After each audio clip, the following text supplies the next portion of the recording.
अस्सलाम वालेकुम व्यूअर्स। जैसा कि आप जानते हैं कि किसी भी इंसान को जिंदा रहने के लिए उसे अपनी फिजिकल नीड्स को पूरा करना होता है और इंसान के जो सबसे पहली फिजिकल नीड होती है वो उसके लिए ग़िज़ा, खाना पीना होता है।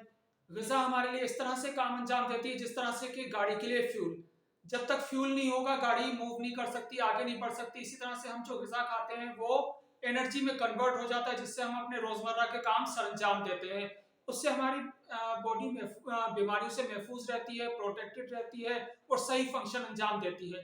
तो लिहाजा एक अच्छी ग़िज़ा का होना हमें सेहतमंद रखता है। आज की वीडियो में हम ये जानेंगे कि अच्छी ग़िज़ा, हेल्दी फूड या मुतवाज़िन ग़िज़ा से क्या मुराद है, अनहेल्दी फूड से क्या मुराद होती है। इसके अलावा बच्चे या बड़े अनहेल्दी फूड की तरफ क्यों राग़िब होते हैं, उसके क्या नुकसानात होते हैं शॉर्ट टर्म में और लॉन्ग टर्म में, और कौन सी टिप्स हैं जिसका को यूज करते हुए हम अपने बच्चों को अनहेल्दी फूड से महफूज रख सकते हैं। तो बढ़ते वीडियो की जानिब सबसे पहले ये जानते हैं कि हेल्दी फूड से क्या मुराद है। हेल्दी फूड से मुराद बैलेंस डाइट होती है, मुतवाजिन ग़िज़ा। तो बैलेंस डाइट से मुराद ये हो गई कि जिसमें ये 7 कंपोनेंट 7 अज्जा पाए जाए। Number 1 carbohydrate, number 2 protein, number 3 fats, number 4 vitamin, number 5 minerals, number 6 fibres and number 7 पानी। तो इसमें जो सबसे ज्यादा रिक्वायरमेंट होती है वो पानी की होती है और भी मुख्तलिफ जो अज्जा होते हैं, कंपोनेंट्स होते हैं, वो अलग अलग रेशो में हमें रिक्वायर्ड होते हैं। कुछ कंपोनेंट हमारी बॉडी में वेलफेयर का काम अंजाम देते हैं जैसे कि विटामिन और मिनरल्स, और कुछ जो है वो हमारी तवानाई की जरूरियात को पूरा करते हैं जिस तरह से कि कार्बोहाइड्रेट।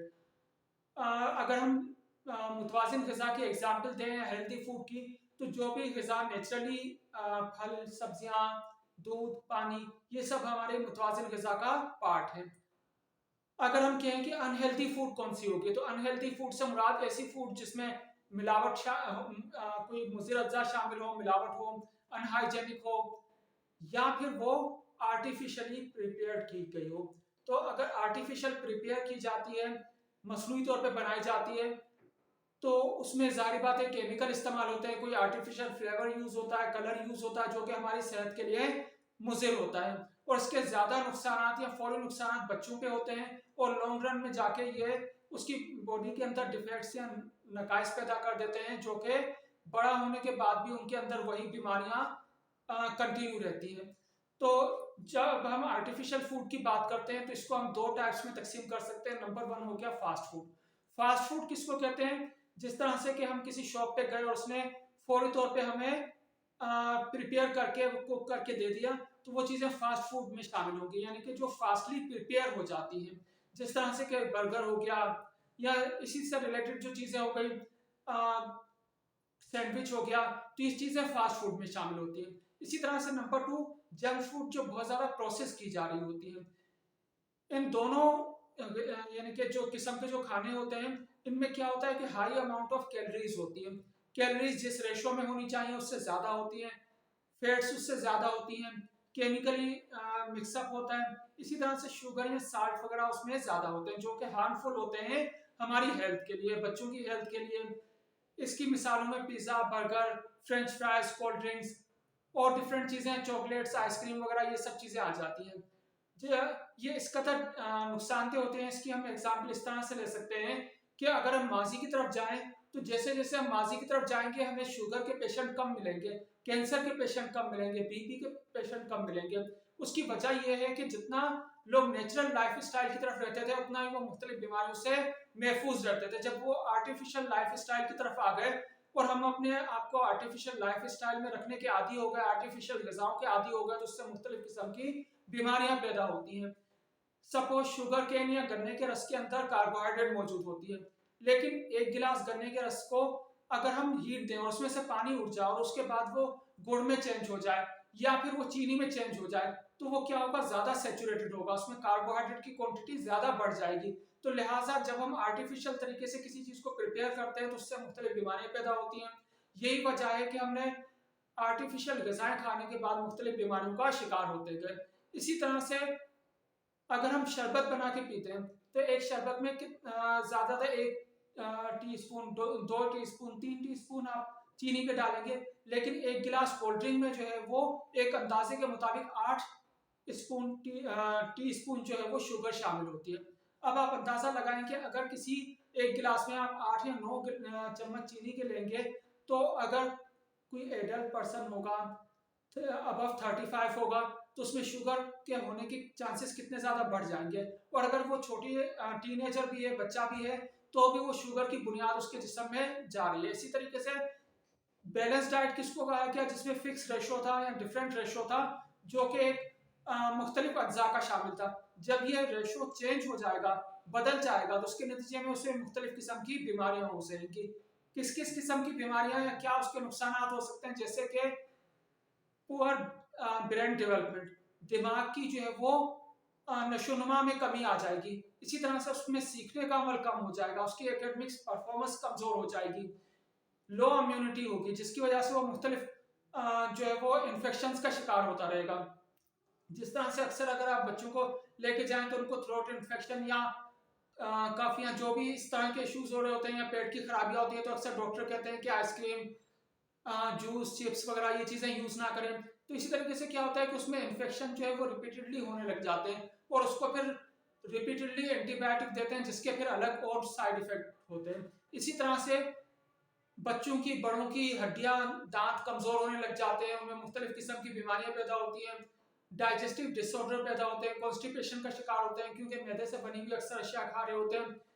शुगर लेवल हाई होता है, जिसकी वजह से डाइजेस्टिव सिस्टम डिस्टर्ब हो जाता है। इसी तरह से बच्चों में, बड़ों में एनर्जी लेवल लो होने लग जाता है, वेट तेजी से बढ़ने लग जाता है, वो मोटापे का शिकार हो सकते हैं।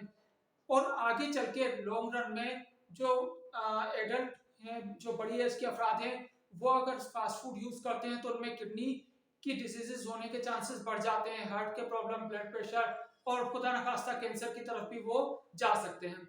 अब हम आते हैं कि इसको हम किस तरीके से अवॉइड कर सकते हैं, किस तरह से अपने बच्चों को इससे महफूज रख सकते हैं।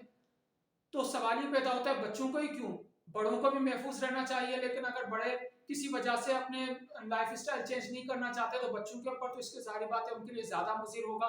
तो बड़ों को भी महफूज रहना चाहिए, बच्चों को भी, लेकिन हमें बच्चों को महफूज रखने के लिए ज्यादा कोशिश करनी चाहिए।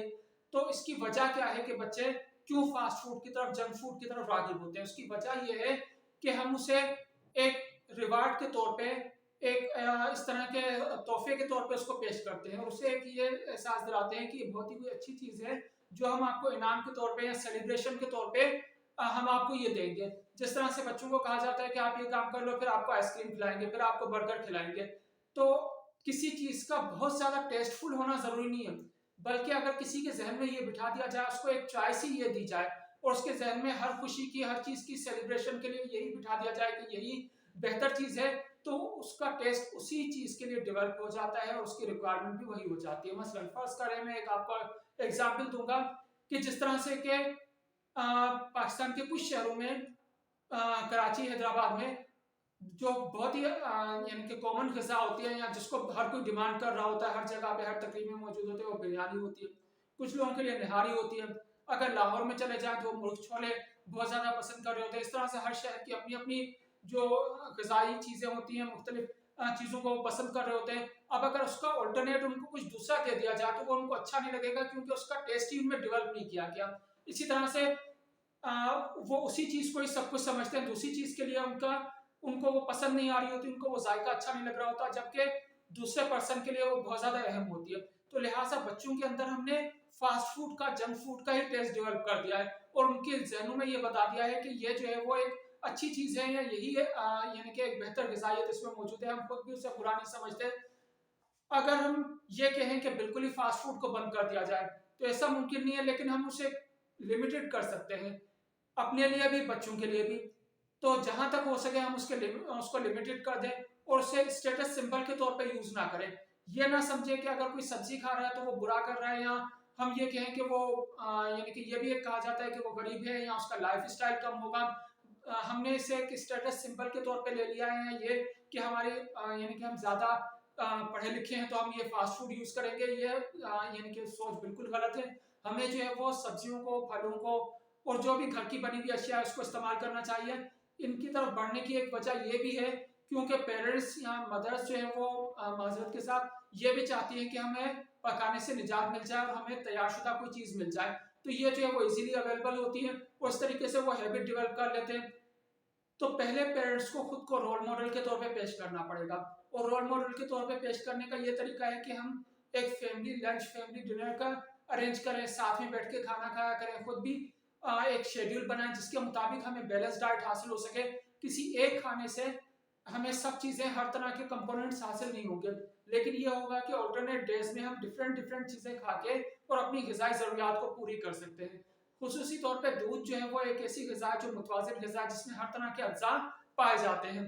तो लिहाजा हमें बच्चों के अंदर हेल्दी फूड का कॉन्सेप्ट डेवलप करना चाहिए। इसको डेवलप करने के लिए, ये शौक दिलाने के लिए हमें उन्हें जब हम ग्रोसरी की या सब्जियों की, खाने पीने की अशिया की शॉपिंग कर रहे हो तो उनको भी इंगेज रखना चाहिए, उनको के सामने पकाना चाहिए, उनसे इसके हवाले से बात करना चाहिए। इस तरह से उनका इंटरेस्ट डेवलप होगा और वो भी हेल्दी फूड को पसंद करने लगेंगे।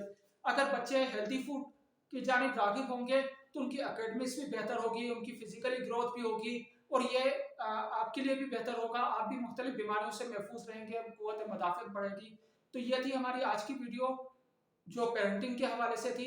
अगर आप समझते हैं कि ये वीडियो दूसरे पेरेंट्स के लिए भी मुफीद हो सकती है तो उनसे शेयर कीजिएगा, मेरी वीडियो को लाइक कीजिएगा और चैनल को सब्सक्राइब कीजिएगा। बहुत शुक्रिया।